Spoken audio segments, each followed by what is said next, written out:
This is All Star with your Key Races and Bets podcast for Saturday, December 14th, 2024. This Key Races and Bets podcast is brought to you by Amwager.com, AMWAGER. Amwager.com is a great legal online wagering website for horse racing with great betting tools and perks. Amwager.com is legal for residents of most states in the U.S. and covers most tracks in North America as well as many around the world. Check it out. Amwager.com. You can also get the written version of this podcast, the Key Races and Bets blog, free at Amwager.com. No login required, even though you could become a member and log in and get it as well. To get the Key Races and Bets blog, go to Amwager.com, How to Bets, and All Stars blog. We're going to start with the New York Stallion Series Stakes, the division for males, race 8 at Aqueduct. Post time 3:06 Eastern, even though it's a state-bred race, it has a $500,000 purse, so it's worth looking at. The top win contenders are Sacrosanct and Bold Fortune. The contender for Exacta and Trifecta is Soon to Be King. Sacrosanct is undefeated in 3 races, including 2 identical stakes for New York breds only. He shortens up from a mile to 7 furlongs and won at the 7 furlong trip over the track one before last. Sacrosanct continues to improve with a career best 92 Equibase speed figure last out, 6 points higher than his previous race. That being said, Bold Fortune has the same probability to win based on his win versus New York breds in the stakes in his most recent race with a 99 figure. Bold Fortune dominated by 8 lengths in that win, leading from start to finish, even after running the first half mile in 44 8/10. So if he gets the lead early, he can be very tough to catch and beat. For Exactas and Trifectas will include Soon to Be King. He's very logical. He's only finished worse than third one time in 7 races, and that was in a grade 3 stakes for open company, not restricted like today. At this level, he's been second or third in 4 straight and should complete the Exacta Trifecta again. In the New York Stallion Series Stakes Male Division Race 8 at Aqueduct on Saturday, September 14th at 3:06 Eastern. For win bets, we'll consider Sacrosanct and Bold Fortune odds of 3-2 or higher. I'll bet the one at the higher odds of the pair. For Exactas, I want to play Sacrosanct and Bold Fortune over Sacrosanct, Bold Fortune, and Soon to Be King. For the Trifecta, I want to play Sacrosanct and Bold Fortune over Sacrosanct, Bold Fortune, and Soon to Be King over Sacrosanct, Bold Fortune, and Soon to Be King. Play some doubles here. In race 8, we'll play Sacrosanct and Bold Fortune, and in race 9, we'll play Idle Gossip, Boston's Finest, Storm Changer, and Princess Mischief. Moving on to race 9, this is the female division of the New York Stallion Series Stakes. Race 9 at Aqueduct, 3:35 Eastern, Saturday, December 14th. The top win contenders in slight preference order are Boston's Finest, Storm Changer, Princess Mischief, and Idle Gossip. 12 are entered in this race, and 7 of those earned their only wins leading from start to finish. Those are Bam Bliss Kiss, Stunning Sugar, Mischief Lady, Blossoming Erudite, Queen Atlas, D's a Rock, and Stone Smuggler. Therefore, we'd only take 2 or 3 of those to try and get the lead from the start, battle for the said lead, and go faster than average, setting up the few closers in the field. The other horses among the 7 who have a needle style but might find themselves not getting the lead will not know what to do, and although some may be able to relax and finish well, we can't count on that. The group of stalkers and closers led by Boston's Finest, who rallied from 4th to win on September 20th in her second career start, then finished second in the nearly identical Maiden to Mistakes on October 27th. The winner of that race came back to win again, but is not entered in this race, which leaves Boston's Finest with the best last race Equibase speed figure in the field of 90, that she should improve upon as she runs better and good enough to win. Storm Changer came from 11th to last to win her one and only race 4 weeks ago, showing a lot of maturity in doing so over the track and against state-bred maidens. She fits like a T here and may be closer up than 10th after a half mile. So with the same strong late kick, has a shot to run a ton better than her high odds suggest she might. Princess Mischief also showed a big late kick in her most recent race when at 6.5 furlongs over the track. She finished fast from 9th and 12 lengths back to draw off easily by more than 5 at the end. Princess Mischief had improved off a 3rd place finish before that and a 4th place finish 2 races back, so has potential to take another big step forward and have a say in the outcome. Idle Gossip rounds out the quartet of contenders here. She won a stakes at Finger Lakes 5 weeks ago with a nice finish from 5th, 7 back after a half mile. That was an open stakes, not restricted like this one, so she's not really stepping up in class to face New York breds only here. She earned her first win leading from start to finish, and is the only horse in the field with the experience of 2 wins that must be respected when we consider our wagers in this race. In race 9 at Aqueduct, the New York Stallion Series female division on Saturday, 12/14 at 3:35 Eastern. Boston Finest is the first horse we'll look to for a win bet.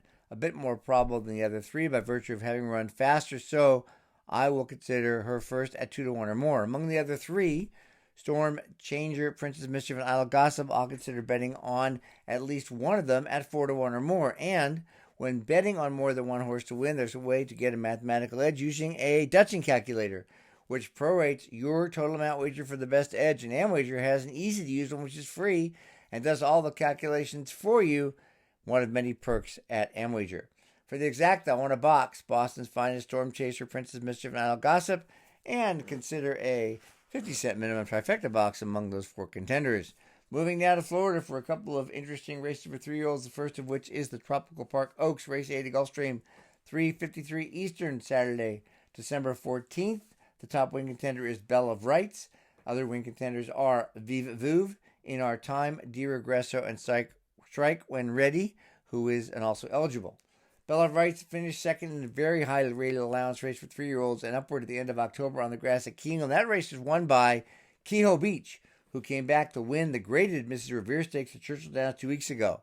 The 101 Equibase Speed Figure Bell of Rights earned in that race in October is tops in the field, and the filly should improve off the effort, making her third start off a 2-month layoff, as well as moving from older to just 3-year-olds. Vive Vuve, In Our Time, and Di Regresso combined have 5 wins on the Gulfstream Park turf in 9 races. All 3 are stakes winners.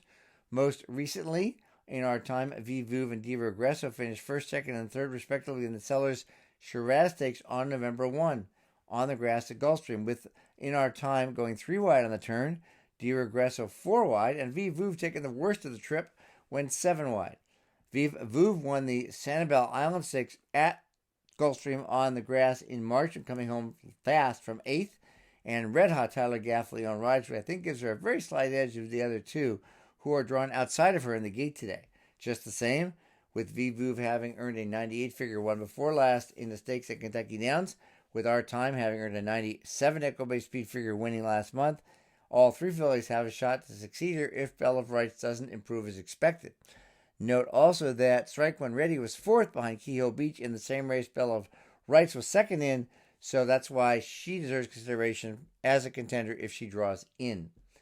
In the Tropical Park Oaks, Race 8 at Gulfstream, 3:53 Eastern, Saturday, 12/14. Bell of Rights, 2-1 or more, is the first horse to consider a win bet. Among the other 4, Vive Vuve, In Our Time, Di Regresso, and Strike When Ready, I consider the one at the highest odds for a second win bet at 4-1 or more. And again, this is an opportunity to use Dutching tool like the free one in Amwager, where you just enter the total amount you want to bet and all the math is done for you. For the exactas, I want to play Bell of Rights over Vive Vuve, In Our Time, Di Regresso, and Strike When Ready. Then I want to play the opposite of that, which is an exacta of Vive Vuve, In Our Time, Di Regresso, and Strike When Ready over Bell of Rights. And for the trifecta, I want to box all 5 if Strike When Ready runs. If not, there'll be 4. I want a box for the trifecta, Bell of Rights, Vive Vuve, In Our Time, Di Regresso, and Strike When Ready. Moving to the other big 3-year-old on the card, 3-year-old race on the card at Gulfstream on Saturday, December 14th. This is the Tropical Park Derby Race 11, 5:21 Eastern. The top win contenders are Live High, Live Low, Silent Heart, and Cugino, and the exacta trifecta contender is In a Jam. Live High, Live Low has run the best 2 races of his career in his 2 most recent starts. Neither are wins, but that's not relevant as he gets the rail here, and repeating either of those 2 efforts makes him very tough to beat. 2 races back, he ran second in the stakes at Aqueduct, a very strong horse in Run Carson, who will be one of the favorites in the $250,000 Holiday Cheer Stakes later today or Saturday at Turfway Park. After that, Live High, Live Low finished very fast from 7th, missed by a half length, with a 106 Equibase Speed Figure, second highest last race figure in the race. In this field, the mile and 6 trip will be no issue for Live High, Live Low, either off the pair of recent 6 furlong races, as Live High, Live Low won at a mile on the grass in September at the distance at Gulfstream on all weather, and on all weather in May in a race moved off the grass. Silent Heart just won the identical showing up stakes over the course on November 2nd. Perez was in the saddle for the first time, rides back. That effort came in his second start and first route following 5 months off, and Silent Heart should move forward nicely off that 97-figure effort. Gugino ran on strongly from last of 7 to second in the Grade 3 Hill Prince last month at Aqueduct and won the Audubon Stakes this June. Those efforts earned 111 and 103 figures respectively, with the 111 figure the best in the field by any horse ever. And he gets Irate Ortiz Jr., but that's the only knock. Because he gets Ortiz and comes out of a Grade 3, Gugino will go to post at lower odds than the other two contenders, Silent Heart and Live High, Live Low, so probably not as good of a win bet. In a Jam has finished in the money in 6 of 10 this year. More importantly, has never finished worse than second in 5 on the Gulfstream Park turf. He was second to Silent Heart in the Showing Up Stakes and won an off-turf race on all-weather at distance at Gulfstream in June, so In a Jam has all the credentials for being in the money again. In the Tropical Park Derby, race 11 at Gulfstream, 5:21 Eastern Saturday, December 14th for win bets. Live High, Live Low, and Silent Heart should both be considered at 5-2 or more, and I have no hesitation betting them both if they're both 5-2 using a Dutching tool like the one at Amwager. Gugino has the same minimum odds, but is unlikely to meet the 5-2 threshold based on Ortiz riding. For the exacta, I want to play Live High, Live Low, Silent Heart, and Gugino over Live High, Live Low, Silent Heart, Gugino in a Jam. And similarly, even for 50 cents, I want to play a trifecta of Live High, Live Low, Silent Heart, and Gugino over Live High, Live Low, Silent Heart, Gugino, and in a Jam with those same 4 in third, Live High, Live Low, Silent Heart, Gugino, and in a Jam. If you want all this information in written form, it's free at Amwager.com. Click on go to Amwager.com, click on How to Bet and All the Stars blog. You can get the key races and blog there and have it for your pleasure while you're looking at the races on Saturday. Don't forget, while you're at Amwager, sign up if you're not a member. It's free. It's legal for residents of most states. It's a great betting site, small business, and I'll be betting there all weekend. I hope you will as well. Thank you so much for listening, and we'll talk to you next week.